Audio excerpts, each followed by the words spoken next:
Shalom, it's No Limit Eddie, back with another video. You saw the thumbnail, you also saw the title. Today I'm reacting to a video of a black American woman who's trying to guilt and shame other black people into staying in America and not moving abroad to Africa.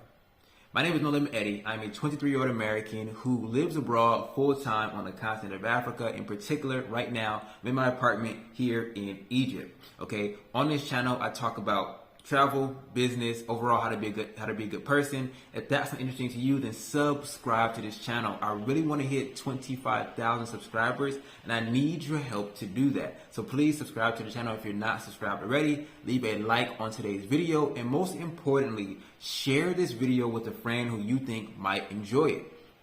Okay, so I'll be honest, this video might get me into some trouble, not with YouTube, not with the government, but with something far more dangerous, and that is black women. Okay, one thing you guys don't know, like when I was in Tanzania, I actually had a group of ravenous black women who tried to cancel me. They tried to cancel me. They were going to other people's channels and saying, "Don't support No Limit Eddie." Da, da, da, da. They would come onto my live stream and say, "Dislike this video." Da, da, da, da. They was going crazy. They were going crazy. That was back in Tanzania, so that was probably about, a little year and a half ago or something, but it got crazy. But this video might bring those trolls back, I don't know, but I had to share my opinion, I had to share my truth. And when I say my truth, it's just the truth in general, because I speak from statistics, I speak from facts, I don't speak from feelings. So this video might get a little bit hectic, all right? It might get a little wild. But anyway, let's go ahead and jump into it. Question for all you Americans moving back to Africa. Why? Why are you moving back to Africa? When your own people is right here in America, suffering, being gentrified, losing their Section 8, losing housing. All right, now the first thing she says is, question to all you Americans. But then she proceeds to speak about things that are happening in particular within the black community. Now, we all know who are watching this video, like when somebody says American, they don't think about me. They don't think about somebody that looks like me. If I go to India right now and say, draw me an American, they're not going to draw me a black man. If I go to China and say, draw me an American, they're not going to draw me a black man. We know who Americans are. Those of us who live in America know who Americans are. Okay, even when I'm overseas and they ask me where am I from, I say I'm from America. I say yeah, but where are you really from, right? Like I'm not an American. Okay, we know that. And so she said this in very particular terms in order to kind of illustrate her point, as we'll get into later on within the video. Now, she then says, why are you leaving?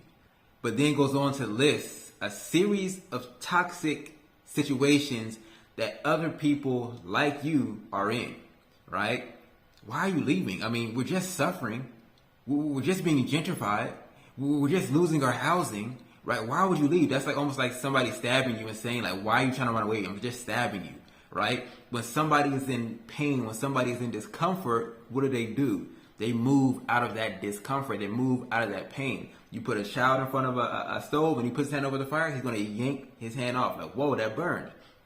You put an elderly man in front of that fire and his hand is over that fire, he's going to yank it and say, wow, that hurt. When people are in discomfort and the discomfort is large enough, they go ahead and move. Okay? That's the reason why. Now, one of the things that is interesting is that she said they're losing their Section 8. We're losing our Section 8, right? And this is one thing that I need to talk on. It's very important for me, is that, I grew up on Section 8, EBT, welfare, WIC, all that type of stuff. Very much government assistance as a youth. And I've noticed that sometimes black women, okay, can think that they own Section 8, right? And so when she says they're losing their Section 8, like, no, Section 8 doesn't belong to people, right? People are on Section 8. And we look at the nuances of language. You're on drugs, you are on life support, you are on dialysis. You don't really want to be on things, right? But the thing is, in a lot of minds of people who are on Section 8, and I've noticed this caused a big divide between me and a lot of my family members, was like, people change the definition. Like, no, we're not on Section 8, we own Section 8. Like, this is ours. Like, they're trying to pass Section 8 down to their daughters like it is an inheritance. You know what I mean? And that's the problem. And to me, losing Section 8, anybody who's a fan of the black community and who loves the black community truly should be crying for the abolishment of welfare, the abolishment of Section 8, the abolishment of EBT, because that creates such a moral hazard and destroy the black community in a large extent. And so if you really do your history, you'll see that and you'll understand that these programs were not for the advent of the black people, they were for the destruction of the black people, right? And so losing Section 8 is honestly a good thing, and it shouldn't be something that we are like sad about. But again, people think they own it, that it's theirs, and this caused a lot of issues and caused a lot of trouble within the black community, right? And you know, I think some people back in the day, like I said, when they try to cancel me, you know, I don't know if they ever labeled me a full misogynist, but they probably were close. They probably were close to saying it. Just statistically, 75% of people who are on HUD, right, like the housing, like Section 8, things like that, are women. 75% are women, right? And so we don't see feminists in the streets saying this is unfair, right? This is unfair. The vast majority of people who are on housing are females. So maybe we need to kick 25% of females off and put another 25% of males. But I don't hear that type of argument in the streets or in the feminist culture, right? But yet, you have money to spend in Africa, but not right here in America with your very own people. I see far too many Black Americans spending thousands, 10s, 20, 30, 40, 50,000 in Ghana. All right, now let's get into this clip. So one of the things that I want to point out first was you can see that she was going to say African American, but then she stopped and said like, Black Americans. Like she stopped and said that because that makes her point more valid. Because the point that she's trying to make is that those people that are over here on this side of the world, the continent, are not our people. So she, instead of saying African Americans, she said Black Americans to distinguish, you know, the two groups. If you rewind, you'll notice that. Now, her core argument is that we are taking our money. Her core argument is this: Black Americans need to stop moving to Africa, in particular Ghana. She had a beef with Ghana because we're taking money that could be used to develop our community, moving it to the continent of Africa, right? And this is disadvantageous to the Black community as a whole. That's her core argument, okay? So let's go ahead and debunk this argument logically. Okay, out of the 100% of Americans who travel abroad, okay, 0.6% come to Africa. That number is around like 469,000, okay? Now, if we understand that these are Americans as a whole, so that means white, Black, Asian, Hispanic, every demographic, okay, only less than 1%, okay, 400,000. Now, if we were to be illogical, let's just say that all 400,000 of the people who come to Africa were Black. Let's just say no white person ever comes to Africa, only Black people come to Africa, which you know is not true. But let's just say that was the case. There are, I think, 46 million Black Americans. So even if all 400,000 came to Africa, right? And again, this statistic is just passport scans. That's it. So it doesn't mean they moved there. It just means they visited, right? These are international trips by Americans, okay? So 400,000 people come to Africa every year, 0.6% of the whole U.S. travel market, okay? So with that being said, let's just say they all, not only did they come, they all moved here. And all of them that moved here were Black. That would be less than 500,000 people. There's 46 million Black Americans in America, okay? So not even 1% of Black Americans have moved to Africa, okay? Now, secondly, the spending power of the Black community is $1.6 trillion. 1.6 trillion. So she's saying we're coming out with 10,000, 50,000. Like 50,000 is big money to her. Like 50,000, you hit the lotto, big money. So with that being said, even if we all brought 50,000, we wouldn't even be close to making a dent into that $1.6 trillion mark, right? That we have a spending power as a whole, as a community. And of course, we know that this is an outrageous statistic. Like, if you really think about it, only 0.6% of Americans as a whole come to Africa, and we can assume that the majority of those are Caucasian. Let's just say even 40 or 50,000, maybe, Black Americans come to Africa every year. We're not really making that big of a gap, or we're not really making that big of a dent in moving abroad or within a Black community. But I think because maybe we see it so much on social media, it's something called a recency bias. Because we see it a lot, we believe that to be true, but that may not actually be true. And that's why statistics are super important to be able to look at and reference. Now, this is where I want to get into the big thing is she wants, in her video, her argument is that we're spending 10,000, 50,000, and her accent was pretty funny, over on a continent, but that we can be using that money over in the States. Now, this is something that I want to talk about because, you know, I'm a very, like in the beginning of this video, I told you guys to talk about business, travel, and how to be a positive person. So let's talk about business, okay? the reason why most black businesses fail is because we don't understand and we don't utilize to its fullest advantageous and to its full extent arbitrage. Okay, arbitrage is to take advantage of discrepancies within marketplaces. No, it's not complicated. I'm going to explain it very simple. You want to take advantage of discrepancies within markets. Let me give you an example. Let's say I go to the steel market, okay, steel like the metal, and I go buy 1 foot of steel. And let's say the steel market sells 1 foot of steel for $1. Okay, awesome. I go to the steel supplier in my local neighborhood. Yo, man, let me get a foot of steel. He says, okay, I got you. Boom, got a foot of steel. Nice. I take it to a manufacturer and I have a CNC machine or a laser cutter. And I go ahead and I laser cut out wedding rings for men. Okay? And in the wedding market, I can sell those wedding rings for $1,000. And let's say maybe to turn that 1 foot of steel that I bought for $1 into, let's do a simple, 100 wedding rings. Let's do a simple number, 100 wedding rings. And I sell them each for $1,000. Now that's $100,000 that I can produce of steel, right? If my math is correct. $1,000, 100 rings. We made 1,000 100 times. It should be 100,000. Okay? So I can then turn that 1 foot of steel that I bought for $1 into $100,000 worth of products. Okay? That's arbitrage. That's taking advantage of discrepancy within markets. Why? Because the steel market, in the steel market, 1 foot of steel is worth $1. In the wedding ring market, 1 foot of steel turned into wedding rings is worth $100,000. Right? And so that's the discrepancy. And so when we're talking about 10,000 in America, that will buy you squat diddly. 10,000 in Africa will buy you squat diddly times 4. Arbitrage. That same money goes farther. It's a discrepancy. Okay, we can buy more square footage for the same amount of money. Right. Same thing in the steel market. That same 1 foot of steel is just worth more in one particular market versus another. Okay, and so this is the core concept of business, and that's how I know that this one man's thought process is incoherent. Why wouldn't you want to take advantage of arbitrage? This is the key to wealth. Okay, taking advantage of discrepancies.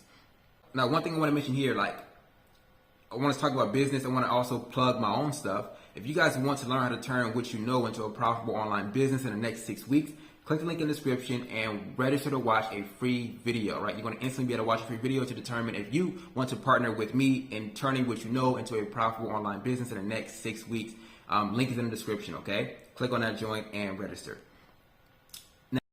But right here, as you can see, you have property that your people want fixed up, and y'all let the Mexicans and the whites move in, but yet y'all invest in Africa. We can stop our own gentrification process by investing in our own. Stop gentrifying Africa and get your own communities together. Now, here we go right here, okay? Now, we want to talk about business, right? And I said I don't think this woman really knows what she's talking about in particular, but this is a sentiment that's common in the States. So one thing that she says was there's properties that we can fix up and you know, go ahead and rent out to our people. Okay. Now, if you're somebody who's diligent and you pay attention to the video, you'll see that she literally put a photo in there that talked about cancel rent. So Black Americans, take that 10,000, that 50,000 that you would spend in Ghana, which is not going to buy you a single property here in America. And if it do, they're going to give you subprime rates because you are Black American. Go ahead and look into that if you want to. Black people get higher interest rates on average. Black people are denied more often on average. Take that 10,000, which would do nothing for you. Take that 50,000, which would do nothing for you. Buy dilapidated properties in areas where people are talking about canceling rent or not paying rent. And that should be your business strategy. Logically, none of this is making sense. Just to me, right? Why would I take that 10,000 and basically get zero from it when I can then take that and then have to deal with tenants that are going to destroy the properties and this and this and that? We can go into statistics. We don't need to, but we can. Why would I do that when I can take that 10,000 and 50,000 and buy a plot of land, build a house that I own outright, free and clear for me and my family, right? Okay, now let's continue on. The photo that she showed of the house, the abandoned house, there was a little boy walking alone. And this is why I think this video might get me into some trouble with, I said, the black community, in particular black women, because when I spoke on this concept of single parent households, man, you would think that I was talking, I don't know, the way they tried to cancel me was insane. But I think that photo right there illustrates the true problem. The true problem is not money. The true problem is not lack of ownership. The true problem is not, she starts talking about other races, the white man, and you like the Mexican man. No, the problem in the black community is nobody else besides ourselves. Okay, we are the problem. We are also the solution. That boy walking alone represents the truest problem within the black community, which is single parent households. Right? If we can simply fix single parent households, this is a conversation that most people don't want to have. If we can truly fix single parent households, we can fix, I would say, 92% of the problems that we have. Right? When you come from a single parent household, in particular single mother households, single father households are bad, but they're actually significantly better than single mother households. But you're going to have higher dropout rates. You have higher imprisonment rates, higher drug use rates, higher rates of domestic violence, higher rates of living in poverty. You have higher rates of all these things when you are from a single mother household, right? And I think that actually is the biggest problem. And this is why I talked earlier about Section 8. And the problem that it causes is that it allows single motherhood to continue because it's something called moral hazards. And when you begin to understand and study finances, you begin to see how finances and human behavior kind of work together, right? And so, there's something called moral hazard. And so you will do certain things that you normally wouldn't do because you know that you're going to be bailed out, right? And that's kind of what happens with like programs like Section 8 and EBT and things like that, right? So one thing that I don't like people do in the black community is blame other races. It's not other races' fault that we are having single parent households. I believe that whoever is the cause of the problem is also the solution, right? So like if I have my foot on someone's neck, they can blame me and say I cannot get up because his foot is on my neck, okay? They can blame me for that. And would that be a true statement? Yes, that's a true statement. But can they not get up because my foot is on their neck, or can they not get up because they're too weak to get up? Right? Because if a child has his foot on someone's neck, that person can still get up. We can just take the kid, pick him off, boom, get up. Cool, right? The problem comes in when you're trying to get up and you can't because you're too weak to do that. Now, I think of black people not as a race of people, but as a nation of people. Nations are built up. Okay, and nations are built up. We can talk about like an analogy of bricks. Okay, so if you want to build a house, you build a house of bricks. Okay, the stronger the bricks are, the more sturdy that a house is. Okay, and so if the building blocks of a nation, okay, are the bricks, but the building blocks of a nation are families. Okay, and we have weak and disintegrated families, then we're going to have a weak nation. Okay, and so this is why the boot on my neck or the neck or whatever, all this type of stuff, the white man is keeping us down and oppression and all this type of stuff. The reason why that exists is that simply we are not strong enough to fight back against oppression because we have no family units, we have no family structure. And when I speak on this, you can look at the statistics, right? And this always is what creates what is now known as a gender war. But if you look at statistics, the more educated women become, and when I say educated, then what happens is we get into something called the gender war, right? Which is, I think, also engineered and designed. But as women become more educated, and it's funny how nuances of language can change perceptions, but as women become more educated in institutions created predominantly by Caucasian people, right?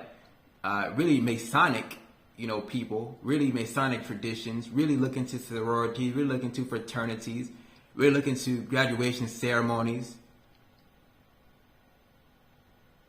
But when people get educated in Masonic traditions, or what we may call colleges, universities, the more educated the women are in those fields or in those statistics, the more single parent households there are. Okay, and this is across every race. And this is what I'm saying. We can just fix the household. We can fix most of these issues. But we're talking about economics. We have economics. We have $1.6 trillion in spending power. That is not a disenfranchised group. $1.6 trillion toppled many economies in many countries. Okay, we have more spending power than we need. We have money is not an issue within the black community. What is an issue, however, is a lack of structure. And so when you look at Lithuania, Lithuania has the highest, I believe it's Lithuania, if I'm not mistaken, has the highest, women in Lithuania, out of all of the EU countries, are the most educated. Lithuania also has the most single-parent homes. I believe it also has the highest abortion rate as well. Black American women are the most educated women in all of America. They're more, not actually women, are most educated demographic in all of America. More educated than white men, more educated than black men, more educated than Asian men, Asian women. They have more degrees than all of them. Yet, I believe, if I'm not mistaken, 80% of children in the black community are born out of wedlock. Black women are the only demographic of people to get divorced at a higher rate than they're getting married. Black women simultaneously, I believe, make up the majority of the abortions.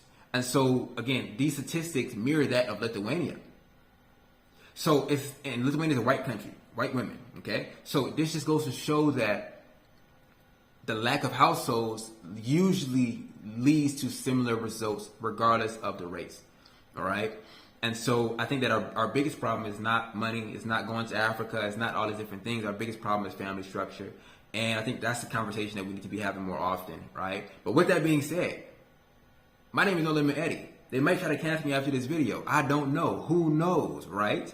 But what I will say is I am uncancelable. Why? Because I've understood how to turn what I know into profit, okay? And I want to teach you how to do the exact same thing. So click the link in the description. Sign up to watch a video to learn how you can turn what you know into a profitable online business, okay? In the next 6 weeks, that'll pay you no matter where you are in the world, okay? Okay. With that being said, I'll see you guys in the next one. Y'all willing? Shalom.